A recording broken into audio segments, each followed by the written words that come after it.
네, 이번 시간에는 KOI 교육교재를 가지고 문제 중심으로, 문제 기반으로 수업을 진행하도록 하겠습니다. 자, 이 중에서 이제 재밌는 문제 몇 가지를 살펴볼 건데요. 자, 9페이지에 라 문제입니다. 자, 가능한 경우를 만드는 것인데, 일단 기본적으로 4리터와 7리터를 담을 수 있는 물통이 있어요. 그래서 눈금이 없는 이 물통, 눈금이 없다는 말은 뭐 4리터나 7리터는 정확하게 측정이 가능하지만 뭐 그 이하의 리터는 눈금을 보고 이렇게 만들 수는 없다라는 것입니다. 자, 그래서 이 4리터와 7리터의 물통을 이용해서, 그러니까 4리터, 7리터만을 측정할 수 있는 이 두 개를 이용을 해서 질 수 있는 것들은 어떤 것들이 있느냐 라는 것에 대한 것이죠. 자, 그러면 일단 기본적으로 4리터 짜리와 7리터 짜리를 이용을 할 수가 있습니다. 그래서 이것을 이용해서 어떻게 할 수 있느냐 라는 것인데요. 우선 한번 1리터 짜리가 가능한지 살펴보도록 하겠습니다.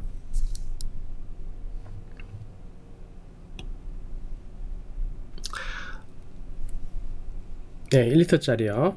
1리터 짜리의 경우는 일단 보면은 이게 4리터와 7리터를 이용을 해서 1을 만들려면 4 곱하기 2 빼기 7을 하면 되는 것이죠.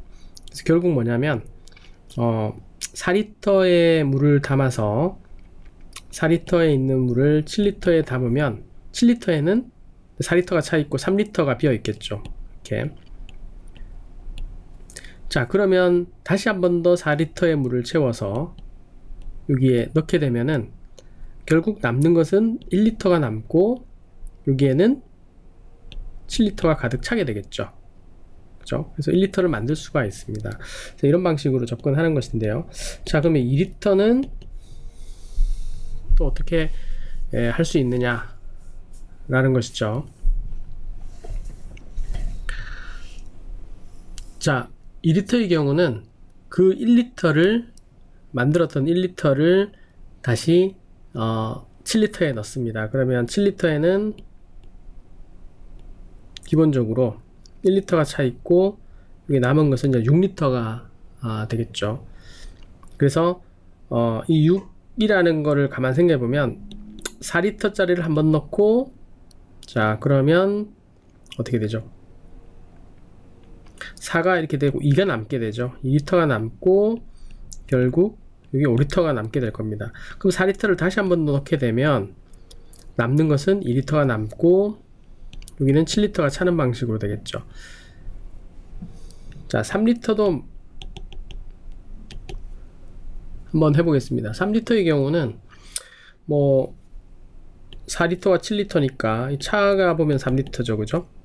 마이너스 3이지만 결국 이제 7리터에 먼저 넣은 다음에 4리터로 빼버리면은 3리터를 만들 수가 있다라는 것입니다. 7 빼기 4는 결국 3리터니까요. 자, 3리터도 만들 수 있고 4리터는 뭐 기본적으로 4리터가 있으니까 당연히 이제 만들 수 있는 것일 테고요. 저 5리터를 만드는 경우는 2리터를 우리가 만들었었죠. 2리터 만든 것을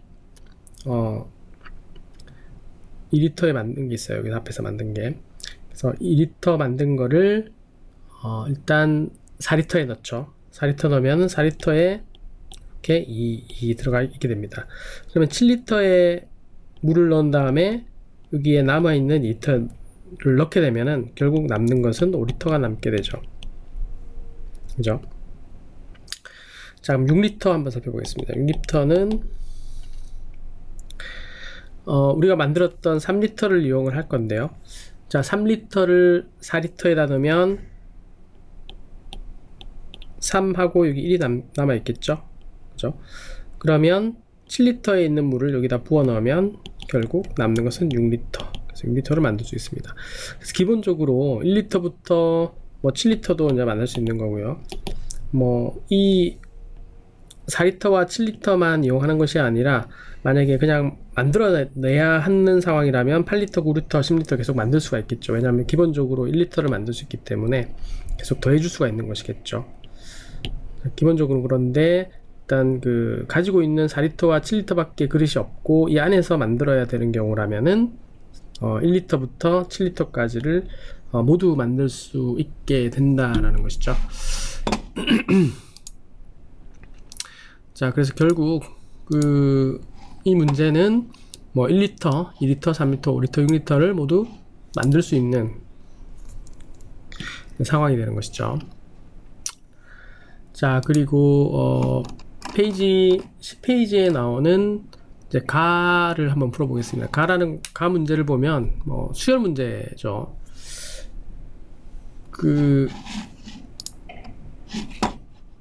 자, 여기 보면은 순서 제가 한번 써보도록 하겠습니다. 1, 3, 6, 11, 19, 31, 48과 같은 식으로 진행이 되는 수열입니다. 그러면 기본적으로 일단 이 차를 한번 빼보죠. 3, 5, 이거는 8, 자, 이거는 12, 요거는 17 이렇게 되죠. 자, 한 번 더 빼보도록 하겠습니다. 규칙이 보이는데요. 1, 2, 3, 4, 5와 같은 식으로 등차 수열이 진행되는 것을 알 수가 있습니다. 그럼 결국 이거를 구하기 위해서 이 부분에 어떤 수열을 만들어서 올려주면 되겠죠. 그죠?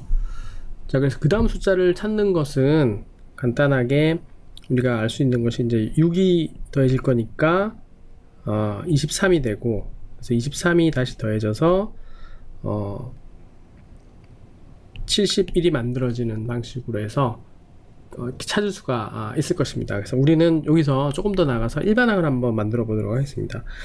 자, 이 1, 2, 3, 4, 5, 6에 대한 수열에 대한 일반항은 첫 번째 열이 수열이 이제 1이고 두 번째가 2고 하니까 그냥 n이라고 할 수 있겠죠. n번째 나오는 숫자는 n이라고 할 수가 있습니다. 자, 그러면 여기에 들어가야 될 수열, 이 수열의 일반항은 어떻게 구할 수가 있을까요? 자, 초항이 이제 2가 되죠. 그래서 2로부터 시작해서 1을 더하면 그 다음 항이 나오고요. 거기에 다시 2를 더하면 그 다음 항이 나오고 또 3을 더하면 그 다음 항이 나오기 때문에 결국 여기는 2 더하기 시그마 i는 1부터 n-1까지 i 이렇게 구할 수가 있겠죠. n번째 항을 구하기 위해서는 이렇게 하면 됩니다. 근데 이 부분이 바로 뭐냐면 바로 2 더하기 2분의 n-1이 되는 것이죠. 1부터 n까지 여기 합이 2분의 n 플러스 1이지만 n-1까지 하면 2분의 n-1이 되죠. 그래서 이것이 일반항이 n번째 일반항이 되는 것이고요. 결국 자, 마지막에 일반항을 구하기 위해서는 마찬가지 방법으로 초항이 1이고, 그러니까 자, 아래쪽에 쓰도록 하겠습니다. 1이고 i는 1부터 n-1 해서 우리가 밑에서 구했던 2 더하기 2의 n-1 지금 자, 이것은 이제 i가 돼야 되겠죠.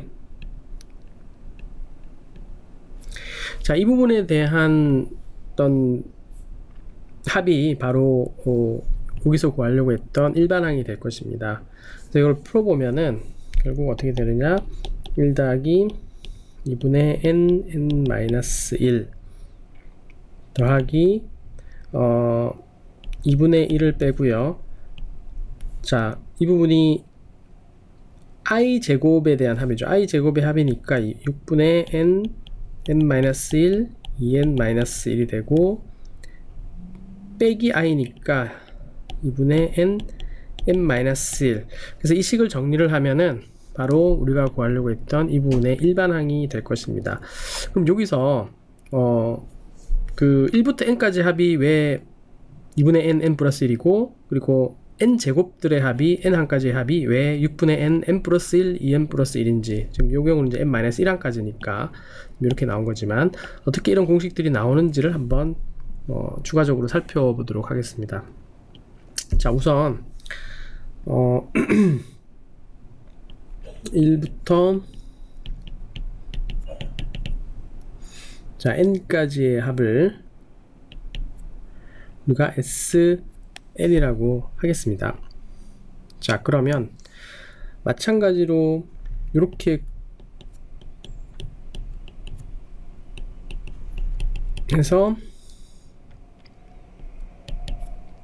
순서를 바꿔도 SN이라고 할 수 있는 것이죠. 그래서 각각을 이제 더하게 되면, 자, 우변은 2SN이 되고, 자, 이쪽은 n 플러스 1이 되고, n 플러스 1이 되고, 해서 마지막도 n 플러스 1. 자, 이것의 개수가 n개입니다. 그러니까 결국 n 플러스 1이 되고요. 자, 우측이 2SN이 되니까 결국 SN은 2분의 n 플러스 1이 되는 것이죠. 그래서 이렇게 공식을 구할 수가 있고요. 자, 이번에 n제곱의 합이 어떻게 되는지 한번 계산해 보도록 하죠.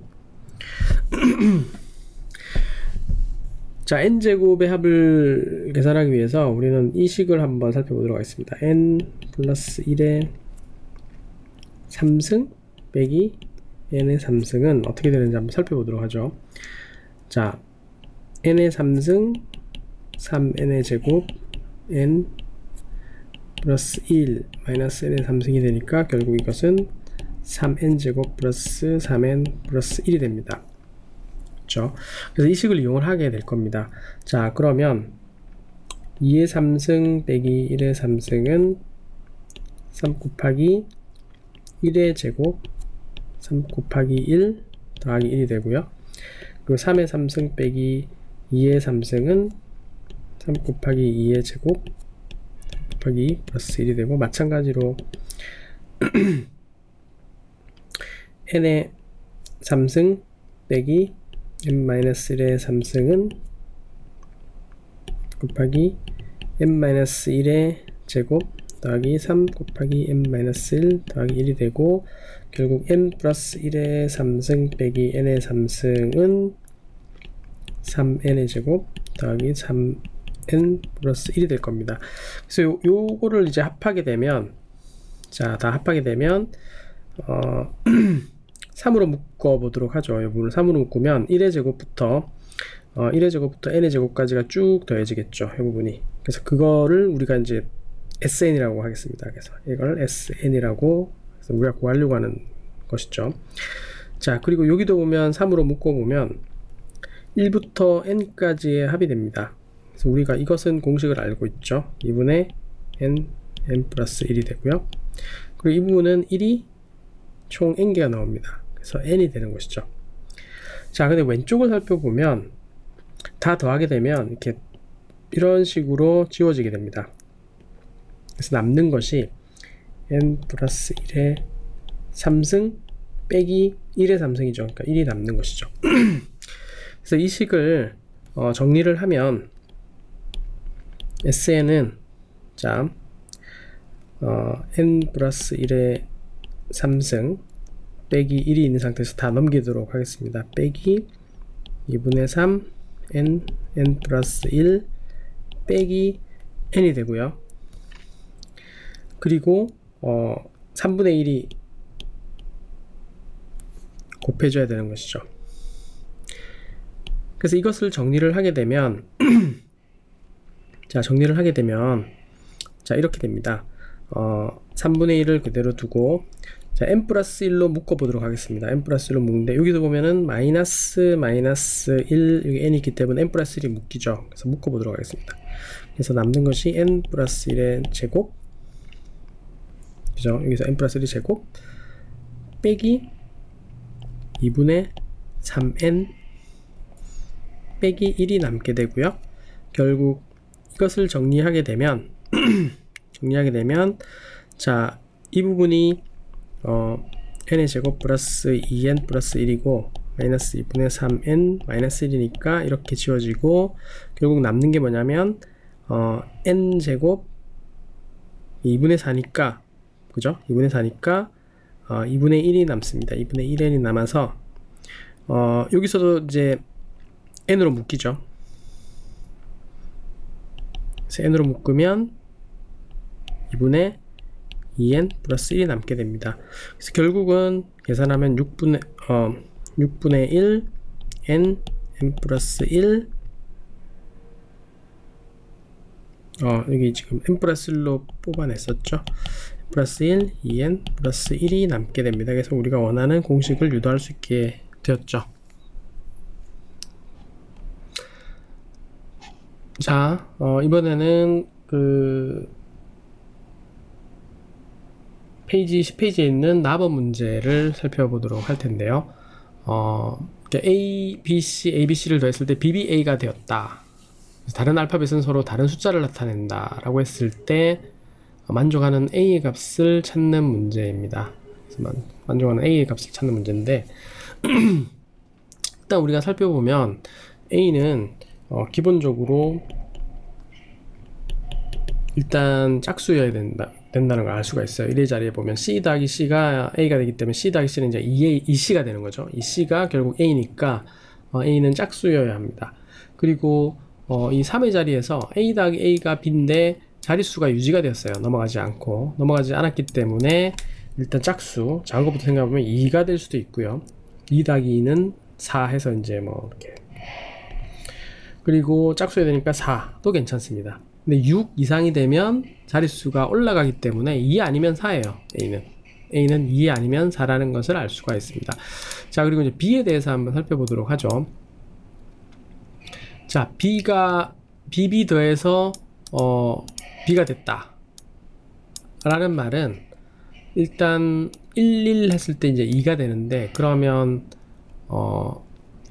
사실 일어날 수 있는 경우는 뭐 1의 자리에서 아무리 커도 9겠죠. C가 가장 큰 경우가 이제 9인데 9 더해봤자 1이 더 올라와요. 그죠? 1이 더 추가가 됩니다. 그래서 1을 더해서 2가 같아질 수는 없고, 그럼 1이 더 올라간다 하더라도 3인데 안 되죠. 그래서 2의 경우도 4 같지 않고 5도 같지 않고요. 1이 더 올라온다 하더라도 같지 않고, 3인 경우도 3은 6, 7 안되고, 4, 8, 9 안되고, 5, 0, 1 안되고요. 6 하면 2가 되는데 3 안되죠. 7 하면 4가 되는데 5, 1을 올려도 안됩니다. 그래서 8 하면은 6인데 7, 1 올려도 안되죠. 그래서 9 하면은 8인데 1이 올라오면은 가능합니다. 그래서 B는 9가 될 수밖에 없어요. 이것만 보더라도 B는 9가 될 수밖에 없다라는 거죠. 그래서 B는 9라는 것이 확정이 되고요. B가 9가 되니까 여기서 사실 C를 구하지 않더라도 A가 4라는 것을 바로 알 수가 있고요. A가 4가 되니까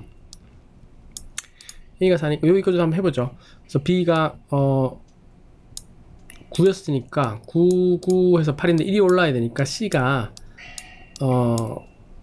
끝의 자리가 4가 되면서 1이 올라와야 됩니다. 그래서 그렇게 되는 것은 2로는 불가능하고요. 결국 C는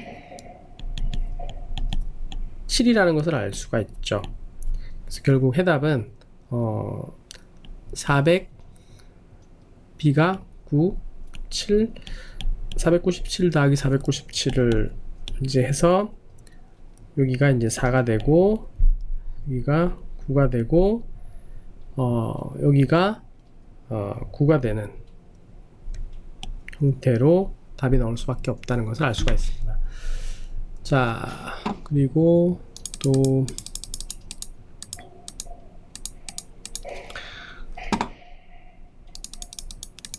자, 이 문제는 아마 기억이 날 거예요. 1부터 100번까지를 이렇게 자기 번호의 배수가 되는 모든 번호의 자본에 대해서 100명의 사람들이 지나가면서 열려있으면 닫고 닫혀있으면 여는 방식으로 했을 때 마지막에 열리는 사물함은 어떻게 되지? 모두 몇 개인가? 그죠? 이거는 저번에 한번 살펴봤던 문제입니다.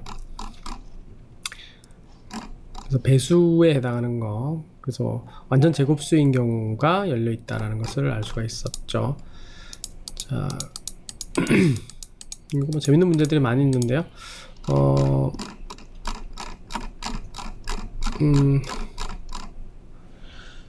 3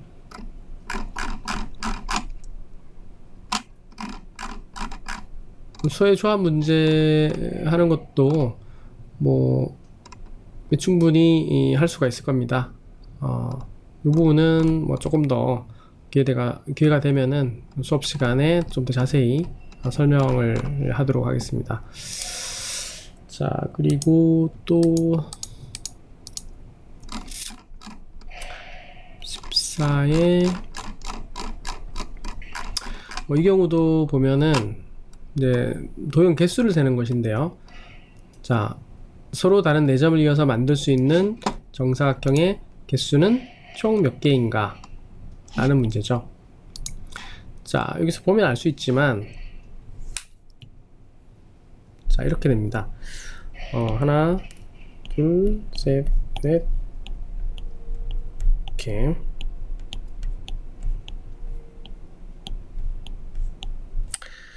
일단 접근할 때 굉장히 체계적으로 접근을 해야지 놓치지 않겠죠. 그래서 길이를 짧은 것부터 길어지는 방향으로 돌려보면서 사각형이 나올 수 있는 형태를 살펴보는 거예요.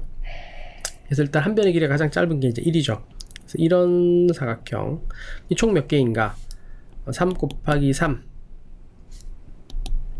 그래서 9개가 있다는 것을 알 수가 있죠. 그렇죠? 자, 그리고 그 다음 번째로 길이가 긴 거, 물론 일단은 요렇게 생각해 볼 수가 있죠. 뭐 순서대로 하지 않더라도 일단 정수형인 것부터 생각을 하도록 하겠습니다. 이런 사각형을 생각을 하면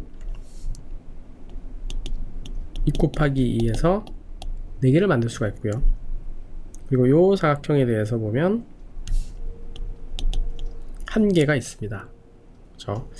자, 근데 우리가 놓치지 말아야 될 것이 뭐냐면 바로 이렇게 대각선인 경우가 사각형이 있다라는 겁니다. 이런 사각형이 있죠. 그래서 이 사각형이 여기 하나, 둘, 셋, 그리고 이렇게 해서 넷, 총 4개가 만들어집니다. 그죠? 자, 여기는 하나고 이제 루트 2인 경우가 4개가 만들어지고요. 자, 그 다음에 가만 생각해 보면 사각형을 한번 늘려보죠. 요렇게 된 사각형을 생각할 수 있어요. 그죠? 이렇게 하나가 있고요. 마찬가지로 자, 색깔을 바꿔서 하겠습니다. 요렇게 된 또 사각형이 있을 수가 있죠. 그래서 이렇게 2개가 있습니다. 이게 경우가 이제 길이가 루트 5가 되는 경우죠. 이 경우 2가지가 있어요. 그래서 요거를 다 합치면 전체 경우의 수가 나올 겁니다. 그래서 몇 가지인가요? 20가지가 나오게 되는 것이죠.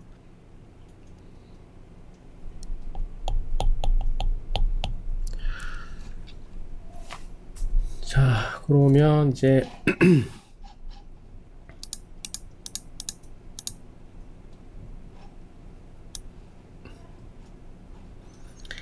자, 이 문제 같은 경우는 굉장히 이제 정보과학에서 많이 유사하게 나오는 문제인데요.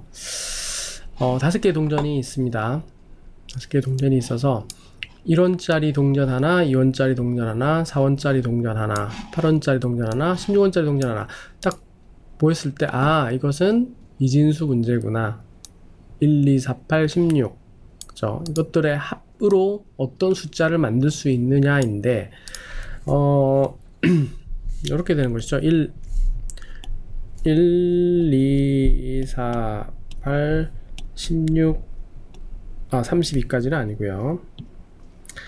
자, 이렇게 해서 이진수를 맛보면, 자, 여기 1이 오면은 1인 거고, 자, 1, 0은 그쵸? 2, 3, 4, 5 해서 이진수로 표현할 수 있는 모든 수를 나타낼 수가 있습니다. 5비트로 나타낼 수 있는 수를 다 표현을 할 수가 있죠. 그죠? 서로 다른 금액은 총 몇 가지인가.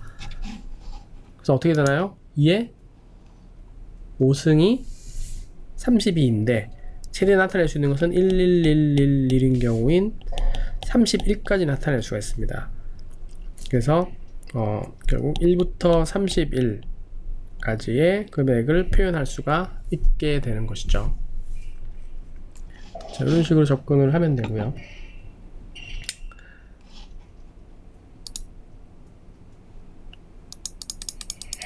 자, 이 문제가 굉장히 재밌는 문제입니다. 자, 이 문제가 굉장히 재밌는 문제인데요. 다음과 같은 두 가지 종류의 블록이 있어요. 이렇게 생긴 블록이 하나가 있고 또 이렇게 생긴 블록이 하나가 있어요. 그래서 위에 블록들을 여러 개 이용해서 가로 두 칸, 세로 두 칸의 크기의 판을 채우는 방법은 다음의 세 가지이다. 자, 회전을 해서 채워 넣는 것도 가능하다고 합니다. 그래서 방법이 이렇게 채우는 하나, 2x2짜리, 둘둘짜리로 채울 수가 있고, 그죠? 한 칸, 두 칸으로 된 이런 형태를 두 개를 나란히 넣는 방법이 있고, 아니면 옆에 눕혀서 이렇게 1, 2로 해서 넣는 경우가 있습니다. 자, 그러면 총 몇 가지인가? 위에 두 블록을 이용해서 여러 개 사용해서 가로 두 칸, 6칸의 크기의 판을 채우는 방법은 모두 몇 가지인가? 라는 문제입니다. 자, 한번 살펴보도록 하겠습니다. 자, 어떻게 되느냐.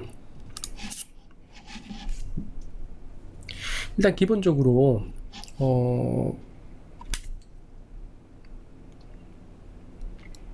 칸을 한번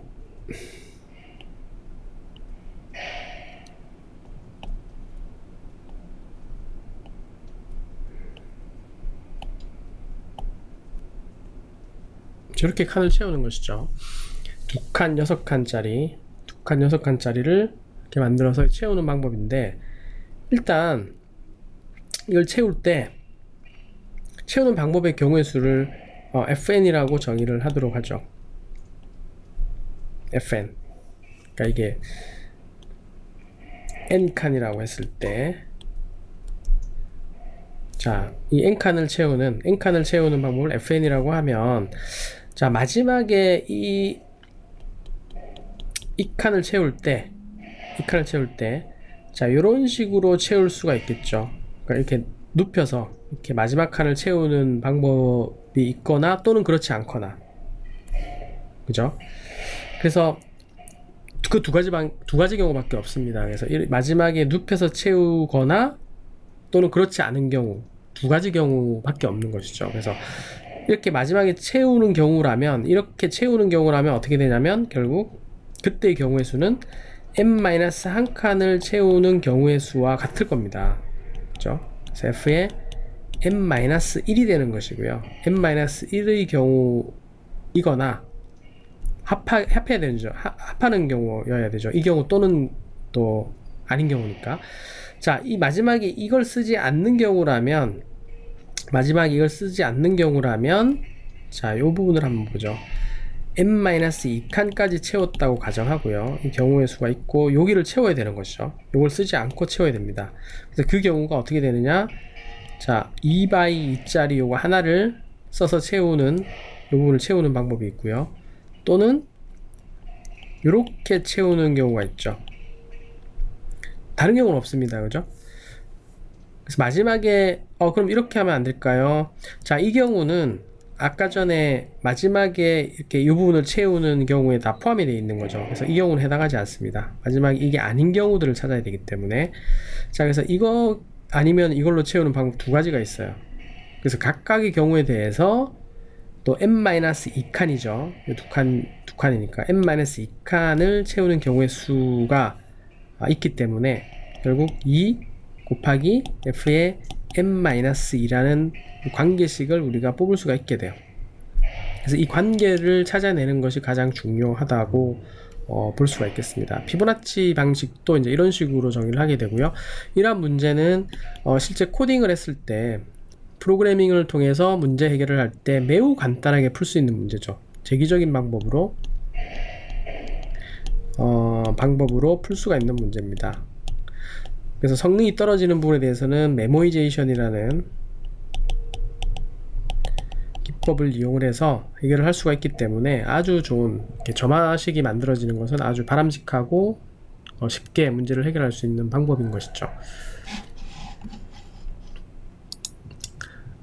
자, 그래서 이 점화식을 이용을 해서 기본적으로 F1이 얼마일까요? F1은 한 가지밖에 없죠. F1이라는 건 한 칸 채우는 방법인데 이거 눕혀서 하나 채우는 방법밖에 없습니다. 그래서 F2를 채우는 방법은, 자, 이렇게 이 두 칸을 채우는 방법은 하나, 그죠? 둘, 또는 전체 채우는 거 세 가지 방법이 있죠. 그래서 초항을 이 두 가지를 이용을 하면은 이 점화식에 넣어서 계속적으로 F3을 구할 수 있고, 또 F2와 3을 이용해서 F4를 구할 수 있고, F5를 구할 수 있고, F6을 구할 수 있게 되는 것이죠. 자, 이런 부분이 굉장히 좋은 문제죠. 좋은 문제 해결 전략이고, 특히나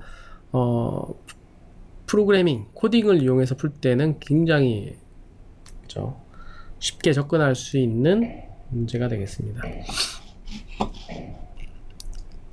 자, 그리고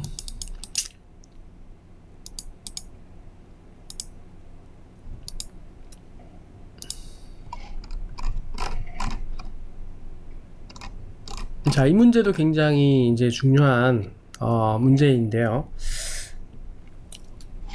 자, 다음에 이제 그림이 나올 겁니다. 그림이 나오는데 숫자 삼각형을 보여줄 거예요. 그래서 맨 윗 꼭대기에서 아래 막다리까지 한 층에 하나씩 연결되는 길을 찾아 내려가는데 그 합이 최대가 되는 것을 구하려는 문제이다. 그래서 한 층씩 내려간다는 것은 대각선 방향으로 왼쪽 혹은 대각선 방향 오른쪽으로 내려가는 것인데 최대가 되는 합은 얼마인가를 묻는 문제입니다. 자, 이렇게 된 거죠. 자, 이 문제인데, 자, 이것을 그대로 제가 다시 그려놓고 설명을 하도록 하겠습니다. 자, 보면은 메뉴에 7이 있고요. 그리고 3, 8, 5, 8, 1, 4, 7입니다. 7. 8, 1, 4, 그리고 2, 6, 4, 3, 6, 2, 7, 1, 그리고 7, 7, 6, 5, 5, 7 이렇게 되는 겁니다. 자, 이 문제의 경우는, 자, 위에서부터 풀게 되면은 안 됩니다. 위에서부터 소위 말해서 탐욕 알고리즘처럼 더 큰 걸 해야 되겠다. 가령 예를 들어서 더 큰 거 7에서 바라볼 때 8로 가는 게 더 좋을 것 같고, 1, 4 중에서는 4로 가는 게 좋을 것 같고, 5와 4 중에서는 5가 좋고 7이 좋고, 이런 식으로 접근했을 경우에는 정확한 답이 나오지가 않습니다. 왜냐하면 이렇게 따라갔는데 사실은 여기에 굉장히 큰 값이 나올 수도 있는 것이죠. 그렇죠? 100 같은 게 여기 들어가 있다면 이렇게 접근하는 것보다는 처음엔 작은 숫자였지만 결국 얘를 이렇게 합쳐서 가는 게 훨씬 더 커질 수가 있다라는 것이죠. 그래서 무조건 눈에 보이는 것만 보고 큰 숫자를 선택하는 것이 이 문제를 해결해 주지 못한다는 것입니다. 그래서 이런 문제는 항상 마지막부터 역으로 생각을 하는 거죠. 역으로 생각을 하는 겁니다. 그래서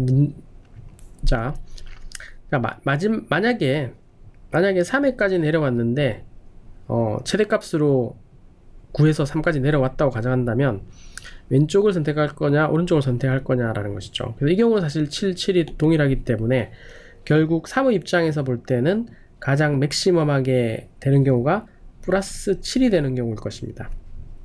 그죠? 이 경우는 이렇게 돼도 되고 이렇게 해도 됩니다. 그죠? 어떤 경우든 상관이 없죠.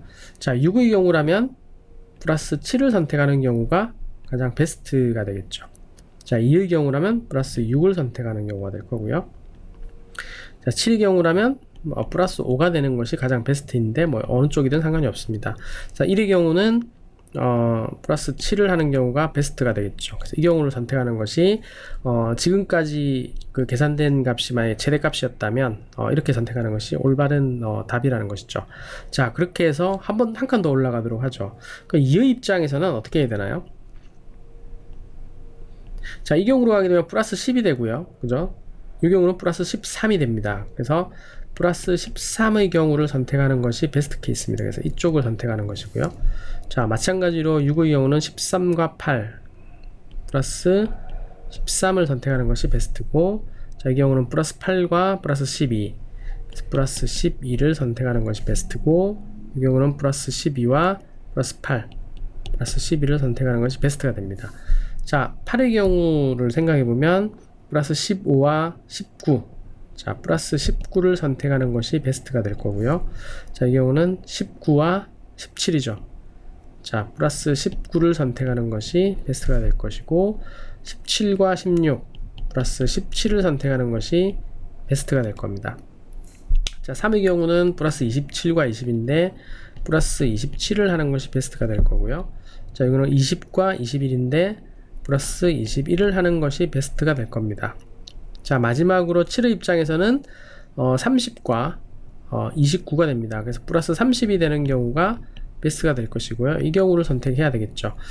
자, 그래서 맥시멈으로 결국 얻게 되는 것은 37, 합이 37이 되는 경우가 이제 가장 큰 합이 되는 경우고요. 그 경로는 바로 이렇게 따라가는 경우가 되겠죠. 그래서 이 경우의 합이 7 더하기 3 더하기 8 더하기 6 더하기 6 더하기 7 해서 좀 15에 25에 11 돼서 37이 되죠. 37이 되는 경우가 가장 베스트 케이스가 되겠습니다. 모든 경우에 합이 최대값이 되는 경우가 되는 것이죠. 자,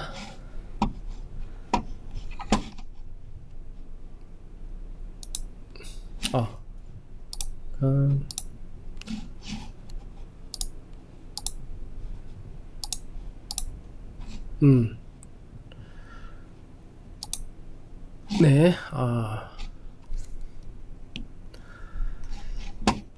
자, 이제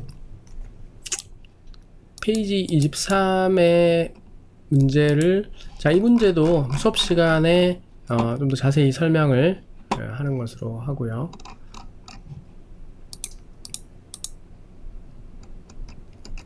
자, 이거 표 해석하기, 이 문제도 뭐 나름 재밌는 문제입니다. 그리고 이 문제를 잠깐 얘기하면, 자, 이 경우는 문제만 잠깐 보도록 하겠습니다. A, B, C, D, E 5개 아파트 단지를 연결하는 도로를 놓으려고 할 때 A, B 단지가 연결되고 또 B, C 단지가 연결되면 A, C 단지도 연결된 것이다 라고 돼 있고요. 그러니까 결국은 어떻게든 갈 수 있는 경로로 A, B, C, D를 다 연결을 하겠다는 겁니다. 직접 연결하지 않더라도 간접적으로라도 갈 수 있으면 연결된 거라고 보는 것이죠. 그래서 각 단지를 이렇게 연결하는데 드는 비용이 아래와 같다면 5개 단지를 연결하는데 드는 가장 적은 비용은 얼마인가, 적게 이제 비용을 어떻게 산정하는가의 문제인데, 이 문제는 방금 살펴봤던 거와는 좀 다르게 그래디 알고리즘으로 접근이 가능합니다. 그래디 알고리즘, 탐욕 알고리즘으로 접근이 가능하다라는 것이죠. 자, 그 부분을 염두해 두고 한번 나중에 풀어보시기 바랍니다. 자, 이 문제는 이제 그 키가 모두 다른 10명의 학생들 A, B, C, D부터 이제 J까지가 순서대로 줄을 서 있는데, A가 이제 제일 앞에 있는 거예요. 그래서 각자 뒤에 있는 사람들 중에서 자기 자신보다 키가 작은 사람의 수를 세어보았더니 아래표와 같았다라는 거예요. 그래서 이보다 키가 큰 사람은 몇 명인가 라는 것이 문제인데, 이 문제도 되게 재밌는 것은 앞에서부터 풀려고 하면 굉장히 헷갈립니다. 그래서 뒤에서부터, 그러니까 살펴봐야 될 정보가 적은 것부터, 그래서 앞에서 풀려고 하지 말고 뒤에서부터 푸는 문제라는 것이죠. 자, 그래서 제 입장에서 보면은 자기 뒤에 그러니까 자기 뒤에 있는 사람 중에 자기보다 키가 작은 사람의 수를 세어봤더니 없겠죠. 자기가 제일 마지막에 있었으니까. 자, 그러고 나서 이제 I 입장에서 보면 자기보다 키가 작은 사람의 수가 한 명이라는 거예요.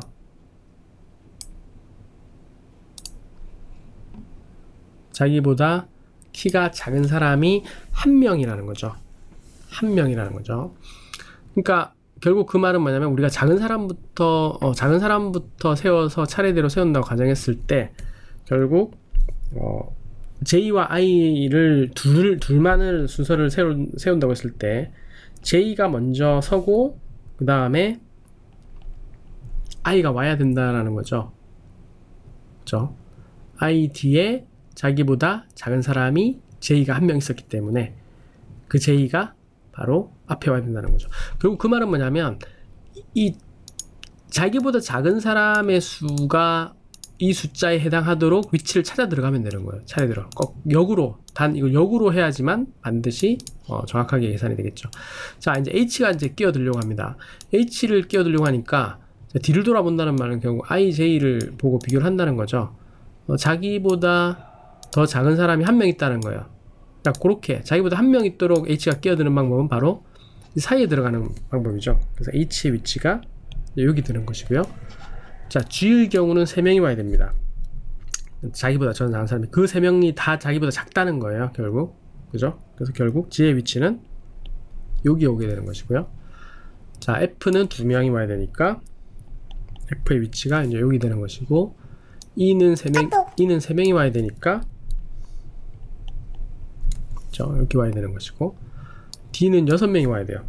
지금 하나, 둘, 셋, 넷, 다섯, 6명이기 때문에 D의 위치는 여기에 놓이게 되는 것이고요. C는 0명이에요. 자기보다 작은 사람이 한 명도 없다는 말은 C가 가장 작다는 거니까 C의 위치는 맨 앞에 와야 되고요. 그리고 B의 경우는 5명이니까 하나, 둘, 셋, 넷, 5명 해서 B가 이제 여기 들어가야 되고 A는 4, 1, 2, 3, 4 해서 A가 여기 들어가야 됩니다. 그래서 이보다 키가 큰 사람은 몇 명인가? 자, E가 바로 여기에 있죠. 그래서 여기 키가 큰 사람들 1명, 2명, 3명, 4명 정확하게 자기 위치를 찾을 수 있죠. 자, 이 방법이 사실은 알고리즘에서 정렬을 하는 방법 중에 하나인 거죠. 숫자를 정렬을 하기 위한 방법 중에 하나입니다. 카운팅 소트라는 것인데 이렇게 한 번에 스캔을 하면서 바로 정렬이 되는 방식의 알고리즘이죠.